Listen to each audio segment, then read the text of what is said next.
ಯಾಕಂದ್ರೆ ಕುಮಾರಸ್ವಾಮಿ ಅವರು ಸರ್ ಹಿಂದೆ ಹೇಳಿದ್ರು, ರಾಜ್ಯ ಸರ್ಕಾರ ಸಿಎಂ ಡಿಸಿಎಂ ಇವರೆಲ್ಲ ಕೇಳೋ ರೀತಿ ಅನುದಾನಗಳನ್ನು ಕೇಳಿಲ್ಲ ಅಂತ ಹಿಂದೆ ಹೇಳಿದ್ರು.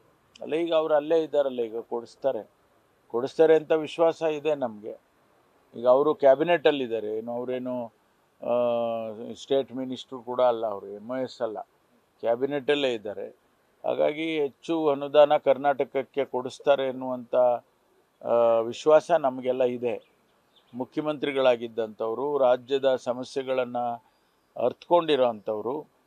ಹಾಗಾಗಿ ಹೆಚ್ಚು ಹಣ ಕೊಡಿಸ್ತಾರೆ ಅಂತ ವಿಶ್ವಾಸ ಇದೆ. ಕೊಡಿಸ್ಲಿಲ್ಲ ಅಂತಂದರೆ ಅಲ್ಲಿ ಎಲ್ಲೋ ಒಂದು ಕಡೆ ಅವರು ರಾಜ್ಯಕ್ಕೆ ನಿರಾಸೆ ಮಾಡಿದರು ಅಂತ ಮುಂದೆ ಹೇಳಬೇಕಾಗತ್ತೆ. ಇಲ್ಲ, ಅದಕ್ಕೆ ನಿಯಮ ಮಾಡ್ತಾ ಇದ್ದೀವಿ. ನನಗೆ ಸುಮಾರು 2-3 ತಿಂಗಳಿಂದ ಇಲ್ಲಿ ಬಂದು ಅವರೆಲ್ಲ ನನಗೆ ಬೇಡಿಕೆ ಕೊಟ್ಟಿದ್ದಾರೆ. ಅದಕ್ಕೆ ಒಂದು ನಿಯಮಗಳಿರಲಿಲ್ಲ, ಅದಕ್ಕೆ ಇವಾಗ ನಿಯಮಗಳು ಮಾಡ್ತಾ ಇದ್ದೀವಿ. ಇಂಟರ್ ಡಿಸ್ಟ್ರಿಕ್ಟ್ ಟ್ರಾನ್ಸ್ಫರ್ಸು ಮತ್ತು ಕಪಲ್ ಟ್ರಾನ್ಸ್ಫರ್ಸ್ ಇವೆರಡನ್ನೂ ಕೂಡ ನಿಯಮಗಳನ್ನು ಮಾಡ್ತಾ ಇದ್ದೀವಿ. Thank you. ನ್ಯೂಸ್ ಫಸ್ಟ್, ನಿರ್ಭೀತಿಯಿಂದ ನಿಮ್ಮ ಪರವಾಗಿ.